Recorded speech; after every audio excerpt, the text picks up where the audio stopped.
Xo'p, 107-misol.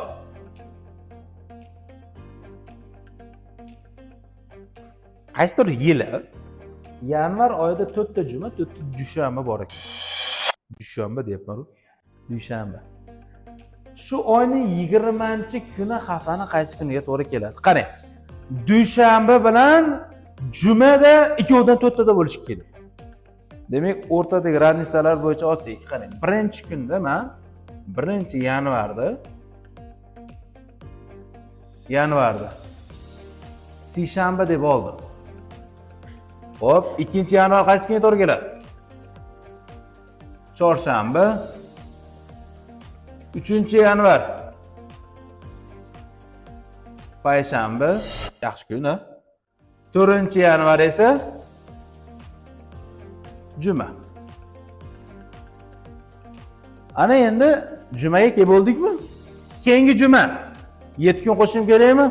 Aha, 11-yanvar juma. Juma sanagan kunlarim xotirolmay. Dushanbasi bor. Faqat meni boshida yo'q dushanba. Chunki birda qachondan boshladik? Seshanbadan boshladik. Shuning uchun. Keyingisi 18-yanvarmi? Juma. Hop, 25-yanvar juma. To'g'rimi? Ana endi dushanbani sanasangchi. Dushanbalar. Bunda yo'q. Bunda bor, to'g'rimi? Bunda bor. Bunda ham bor. Endi 25 dan hali 31 gacha yana kunimiz bor-ku. To'g'rimi? Keyingi jumamiz 1-fevralga o'tib ketadi. 1-fevral bizga kerak emas. Hop, keyingi 4-juma bunda bor, bunda bor, bunda bor. Yana bitta dushanba 3 kun qo'shim kerakmi? Ya'ni 25 juma bo'lsa, 26 shanba, 27 yakshanba, 28 esa dushanbami? 28-yanvar. Dushanbami?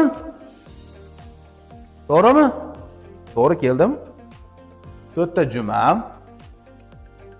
1, 2, 3, 4 ta dushanbam. To'g'rimi? Orcha dushanbalar chiqmadimi? Demak, shartni to'g'ri qo'yibmiz. Demak, endi bizdan nima dedi?